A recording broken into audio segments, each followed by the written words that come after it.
नमस्कार। I hope आप सब लोग बहुत अच्छी तरीके से अपने अपने एग्जामिनेशन की तैयारी कर रहे हैं, whether it is engineering services, ISRO, BRC, DRDO। हम उससे पहले कि हम कोई टॉपिक डिस्कस करें, आप जुड़े हुए हैं साइंटिस्ट नेटवर्क से। The person who is guiding you, the person who is teaching you is having so much experiences, like 5 time gate qualified, 2 times engineering services, 3 times BRC, ISRO, DRDO, 10 plus scientist interview experience, 7 PCL, ISRO, BRC, DRDO, multiple selections and interview experiences। Scientist network में आपको guide करने के लिए तैयार है। I hope आप सब लोग अपने एग्जाम की तैयारियां कर रहे हैं और इस चैनल से भी जुड़े हुए हैं, इस नेटवर्क से भी जुड़े हुए हैं, ताकि आप लोगों की तैयारी और सुगम और आपको कुछ बारीक जो बातें होती है एग्जाम के रिलेटेड वो अच्छे से पता हो। आज हमारा टॉपिक थ्योरी ऑफ फेलियर से है। Theory of failures, right. Theory of failure machine design का एक बहुत इंपॉर्टेंट टॉपिक है। मशीन डिजाइन की जब हम बात करते हैं तो आप मैकेनिकल इंजीनियरिंग की जब बात करोगे तो machine design is a very very very very important subject. आप इंटरव्यू में बैठोगे, आप थर्मोडायनेमिक्स खाओगे, उतना इंप्रेशन नहीं आएगा। आप कहोगे machine design, it is very practical subject. Actually real life, real world में आप इसको इंप्लीमेंट होते हुए देखते हैं। Machine design means you are designing a new component. तो जब आप मशीन डिजाइन का सुनते हैं तो इट्स वेरी इंप्रेसिव, आपको एकदम से आपका वो रुतबा बता दिया। और पैरेलली यदि आप मशीन डिजाइन बोलते हैं और आपको कुछ कॉन्सेप्ट नहीं पता हो तो आपके लिए दिक्कत हो सकती है। मशीन डिजाइन का एक बहुत ही इंपॉर्टेंट जो टॉपिक है वो है व्हाट, थ्योरी ऑफ फेलियर। यदि आप ISRO का इंटरव्यू देना चाहते हैं, आप BARC का इंटरव्यू देना चाहते हैं, या फिर it is any technical interview, आपको किसी भी एग्जाम में क्लियर करने के लिए टेक्निकल एग्जाम का इंटरव्यू देना पड़ेगा।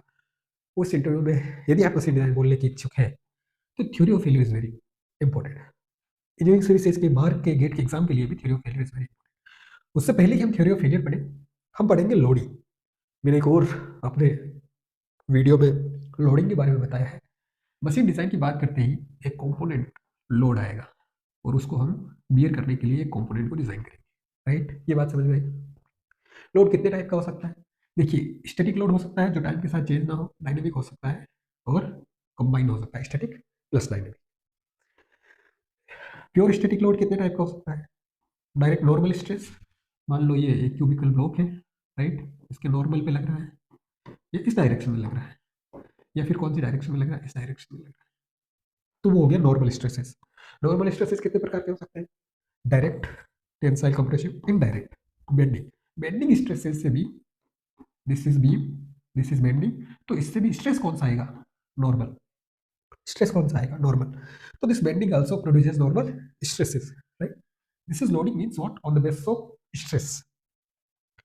दूसरा हो सकता है ट्रांसवर्स। देखिए नॉर्मल, अब transverse means along the cross section, right, along the cross section लग सकता है। तो उसमें भी डायरेक्ट डायरेक्ट शियर लग सकता है, या फिर इनडायरेक्ट में एक टोर्शन लग सकता है। एक शाफ्ट है, उसमें आप टोर्शन दे रहे हो तो स्ट्रेस क्या आएगा? शियर आएगा। ये बात समझ में आई आपको? ये बात समझ में आ गई। नेक्स्ट, डायनेमिक हो सकता है, कंप्लीटली रिवर्स हो सकता है। कंप्लीटली रिवर्स में टेंसाइल हो सकता है, कंप्रेसिव हो सकता है, बेंडिंग हो सकता है, टॉर्शनल हो सकता है, शियर हो सकता है, लेकिन वो क्या है? कंप्लीटली रिवर्स में। कंबाइंड हो सकता है, उसमें थ्योरी ऑफ फटीग फेलियर आती है। एक स्टैटिक प्लस डायनेमिक हो सकता है, राइट। स्टैटिक का एक और केस है जिसमें कंबाइंड लोड आता है। कंबाइंड मतलब नॉर्मल और ट्रांसवर्स, उसमें हम थ्योरी ऑफ फेलियर करते हैं। एक ऐसा कंपोनेंट, ध्यान दीजिएगा, ध्यान दीजिएगा, ध्यान दीजिएगा कि एक ऐसा कंपोनेंट, एक ऐसा कंपोनेंट, राइट, एक ऐसा कंपोनेंट जिसके ऊपर नॉर्मल फोर्स तो आ ही रहा है, जिसके ऊपर नॉर्मल फोर्स तो आ ही रहा है, राइट, जिसके ऊपर नॉर्मल फोर्स तो आ ही रहा है। सिग्मा एक्स आ रहा है, सिग्मा वाई आ रहा है, right, this is sigma X dash, this is sigma Y dash, and एक और आ रहा है जो सिग्मा जेड आ रहा है। This is normal. इसके साथ साथ एक और आ रहा है, क्या आ रहा है? Shear tau X Y, right, tau Y X. बात आई समझ में? तो इसको कहते हैं कंबाइंड लोडिंग। अब होता क्या है, जब स्टैटिक में नॉर्मल डायरेक्ट टेंसाइल लगता है तो हमें लगता है कि कंपोनेंट पे डायरेक्ट क्या लगा है, डायरेक्ट क्या लगा है, डायरेक्ट क्या लगा है, कि डायरेक्ट एक टेंसाइल फोर्स लगा है, तो हम directly directly sigma should be less than sigma Y by F O, factor of safety लगा के डिजाइन कर देते हैं, और हमें पता हो जाता है कि ये किसमें फेल होगा? टेंशन में। डायरेक्ट कंप्रेसिव लगा तो हमें पता चल जाता है कि किस में फेल होगा, कॉम्प्रेसिव में। डायरेक्ट शियर लगा तो हमें पता चल जाता है कि किस में फेल होगा, शियर में, क्योंकि लगी शियर ही रहा है यार। बेंडिंग लगा तो हमें पता चल गया कि नॉर्मल स्ट्रेस में फेल होगा, क्योंकि बेंडिंग भी किसका पार्ट है, नॉर्मल का। ट्विस्टिंग लगा तो हमें पता चल जाएगा कि किस में फेल होगा, टॉर्सल लगा तो ट्रांसवर्स शियर में फेल होगा। लेकिन ये कंबाइन लग गए, मान लो एक ऐसा कंपोनेंट आ गया जिसमें एक ऐसा स्ट्रेस लग रहा है। अब इससे आप कैसे पता करोगे कि फेल किससे हुआ? क्या ये शियर में फेल हुआ, क्या ये टेंशन में फेल हुआ? क्योंकि लग तो दोनों ही रहा है, शियर भी लग रहा है, किस कंपोनेंट की वजह से ये फेल हुआ? क्या ये कंप्रेशन में फेल हुआ, कौन से स्ट्रेस में ये फेल हुआ, नहीं बता पाएंगे। तो एक मोहर्स नाम के इंसान आए। कौन आए? मोहर नाम के इंसान, क्रिश्चियन ओटो मोहर। मोहर साहब ने कहा कि मैं ये तो नहीं बता सकता कि ये कंपोनेंट फेल किस में होगा। देखिए वीडियो लंबा होगा लेकिन बहुत कॉन्सेप्ट। मोहर साहब ने कहा कि मैं ये तो नहीं बता सकता कि फेल किस में होगा, लेकिन मैं ये जरूर बता सकता हूँ कि इन सब की मैक्सिमम लिमिट क्या होगी। हमने पूछा बता दीजिए। तो मोहर साहब ने कहा कि यदि आपके एक कंपोनेंट पर इधर सिग्मा एक्स लग रहा है, इधर सिग्मा वाई लग रहा है, बाई बाई डायरेक्शनल पढ़ते हैं, ऐसा मान लेते हैं sigma 3 is equal to 0, right. और फिर इधर टाउ एक्स वाई लग रहा है, इधर क्या लग रहा है, दिस इज ऑल्सो एक्स, इधर क्या लग रहा है, this is Y X, this is again X Y and this is tau Y X. यदि ऐसा कुछ लग रहा है तो इस प्लेन पे तो क्या लग रहा है, नॉर्मल और शियर लग रहा है। इसके एक थीटा प्लेन पे क्या लगेगा, एक दूसरा नॉर्मल लगेगा, इसका रिजल्टेंट थीटा, राइट। समझ रहे हो, समझ रहे हो। इस प्लेन पे तो सिग्मा एक्स लग रहा है, टाउ एक्स वाई लग रहा है, लेकिन इस प्लेन को यदि मैं थोड़ा और ऐसे काटूं, इस ब्लॉक को ऐसे काट दूं, तो एक प्लेन आएगा, राइट। ऐसा एक प्लेन आएगा, राइट।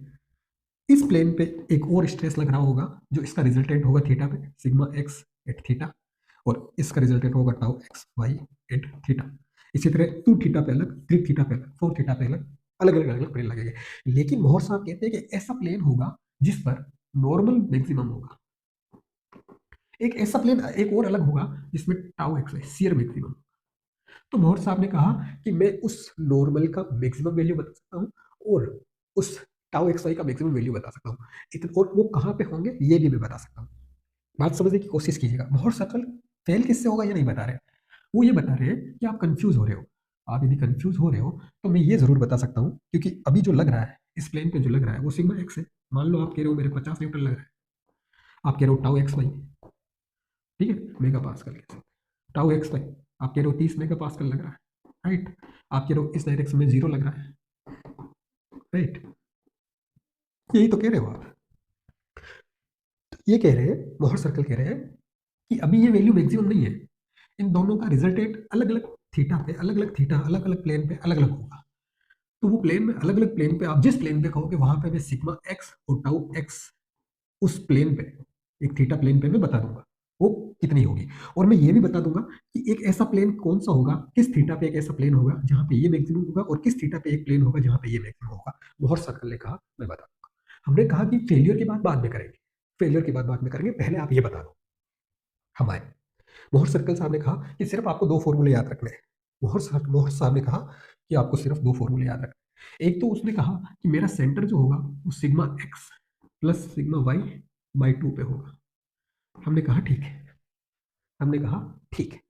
तो ये 0 0 है, ये एक्सिस सिग्मा एक्स है, ये एक्सिस क्या है, सिग्मा वाई। ये सिग्मा 1 सिग्मा 2 के बीच, राइट, राइट। इन्होंने कहा कि मेरा सेंटर जो होगा ये sigma X plus sigma Y by 2 पे होगा। हमने कहा ठीक है, इसको सेंटर कह देते हैं। इनके कहने का मतलब है यदि मेरा एक कंपोनेंट है उस पे सिग्मा एक्स लग रहा है, उस पे सिग्मा वाई लग रहा है, उसमें टाउ एक्स वाई भी लग रहा है, और तो क्या लग सकता है यार, यही तो लग सकता है। अब ये किसकी वजह से हो सकता है, टॉर्शन की वजह से भी हो सकता है, डायरेक्ट शियर की वजह से भी हो सकता है, ये किसकी वजह से होगा, बेंडिंग की वजह से भी हो सकता है, या फिर डायरेक्ट नॉर्मल स्ट्रेसेस की वजह से हो सकता है। लेकिन यदि ये लग रहे हैं तो उन्होंने कहा कि एक ऐसा सर्कल ड्रॉ करो जहां इसको और इसको जोड़ के और डिवाइड बाई 2 करो तो एक ऐसी वैल्यू आएगी, वो तो लो सेंटर, और इसकी रेडियस क्या लो, रेडियस एक और फॉर्मूला याद रखना है, sigma X minus sigma Y by 2 का whole square plus tau X Y का होल स्क्वायर, इसका रूट, ये मेरी क्या होगी, रेडियस। और इसी को उसने कहा कि इसको टाउ मैक्सिमम कह सकते हो आप, राइट। अब मैं बताता हूँ आपको, अब मैं बताता हूँ, देखिए हमने कुछ चीजें गलत ली है यहाँ पे, I am just correcting. Here this axis is tau and this axis is normal stress, right. अब क्या होता है, अब ये कहते हैं कि इसकी एक रेडियस ले लो, मान लो इसको हम कैलकुलेट किए तो हमारा आ रहा है 35 मेगा पास। तो हमने 35 स्केल की एक रेडियस ली और एक सर्कल ड्रॉ कर दिया, बात समझ में आई, सर्कल ड्रॉ कर दिया, ये है 0.00, राइट। अब क्या करेंगे हम, अब हम करेंगे मोहर सर्कल, जो बता रहा वही बता रहा हूँ मैं, मेरी तरफ से कुछ नहीं बता रहा। मोहर सर्कल साहब क्या कह रहे हैं कि यदि आपका ये कंपोनेंट है, यदि आपका ये कंपोनेंट है, यदि इस पे टेंसाइल लग रहा है तो आप इस सेंटर से उधर की तरफ सिग्मा एक्स लोगे।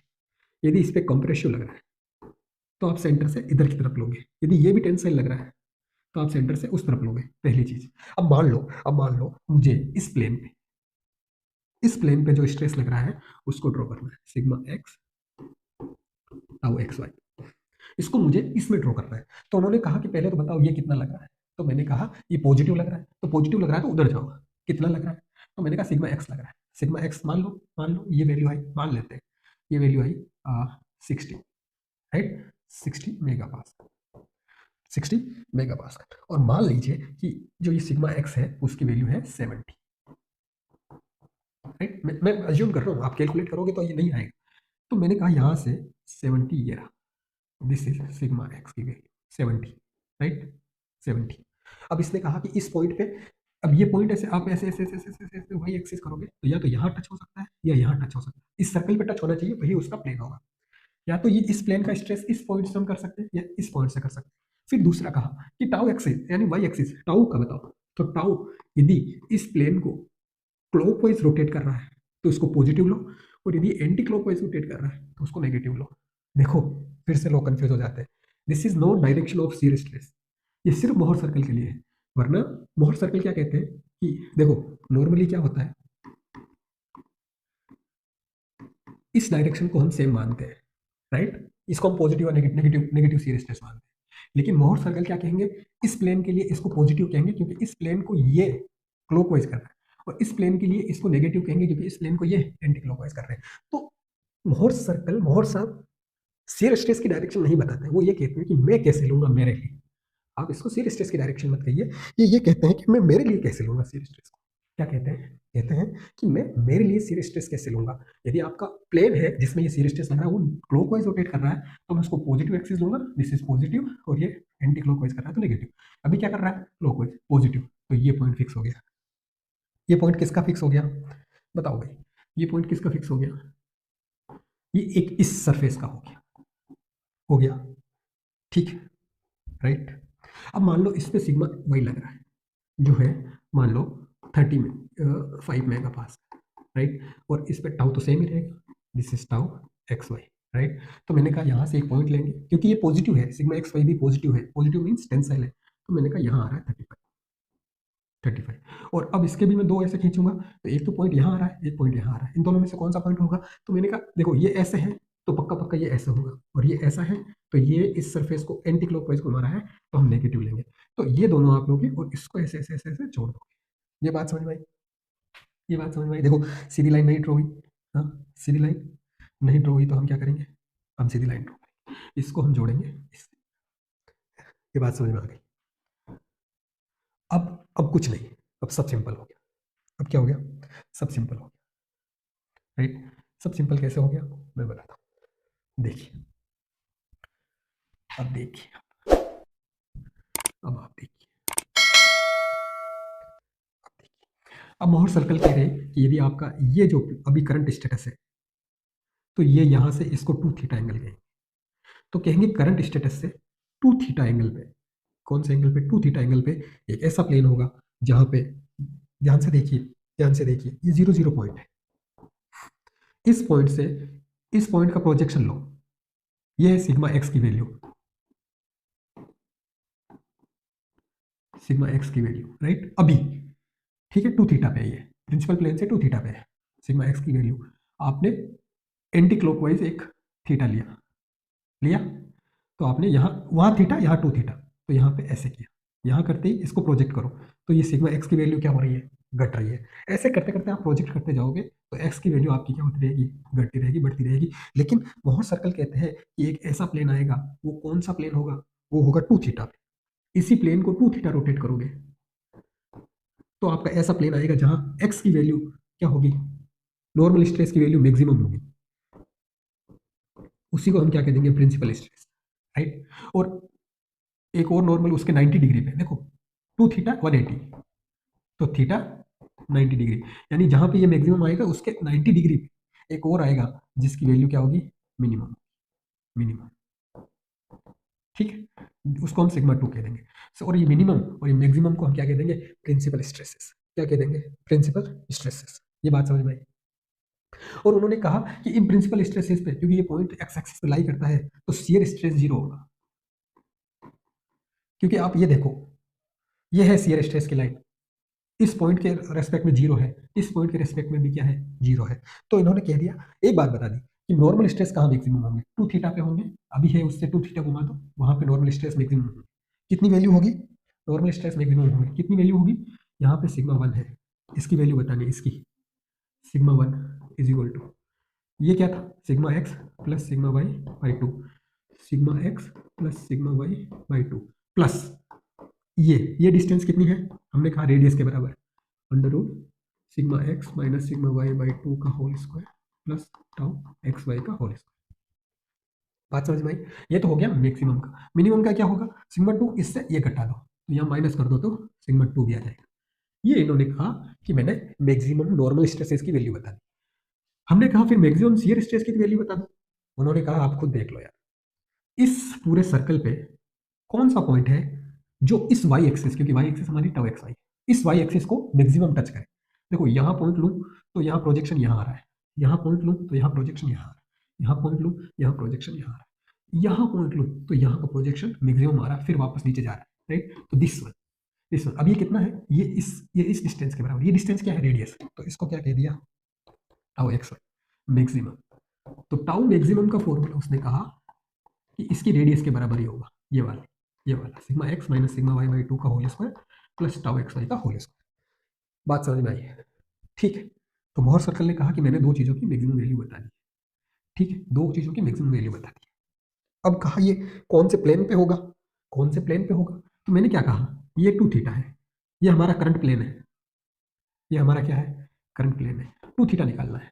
करंट प्लेन पे ये क्या है, tau X Y, current plane पे ये क्या है, सिग्मा एक्स, करंट प्लेन पे ये क्या है, सिग्मा वाई।